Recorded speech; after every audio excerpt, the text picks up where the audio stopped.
गृहस्थ में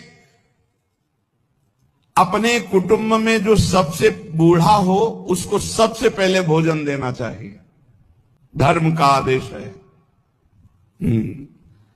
यहां बहू और लड़का कॉफी और समोसा और चाय छान रहे और बूढ़े टुकुर टुकुर हेर रहे हैं। अगर कुछ कहें भी तो डांट देंगे, तुम्हें घरे में तो रहना है, बना लेना, चाय पी लेना, हमें ऑफिस जाना है। और ज्यादा बात किए तो 2-4 थप्पड़ मार दिए मां के, पिता के। कुटुंब में सबसे पहले भोजन का अधिकार किनको है? गरम गरम भोजन बना के पहले वयोवृद्ध, फिर दूसरा अधिकार बच्चे, फिर तीसरा अधिकार अपने जो आए हुए जन हैं, जो घर के जन हैं। बनाने वाला सबसे बात के, ये नहीं कि बनाने वाला पहले चक छान के फिर जो मनाया सो परोस दिया। ये वो रसोई में कभी कमी नहीं हो सकती जो ऐसी रसोई होगी।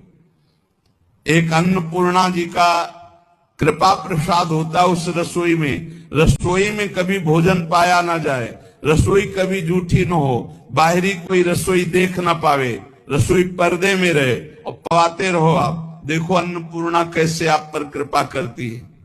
लेकिन यहाँ तो ऐसे दलित दुराए की हद है। वो उतार के रखा, धुआं निकला, मुंह में डाल के खा रहे हैं, वही खा रहे हैं परोसा। न भगवान से मतलब, न भगत से मतलब है, न बूढ़ों से मतलब है, न ऐसी दलिद्रता छाई हुई है रसेंद्री जनेन्द्री की, पूछो मत।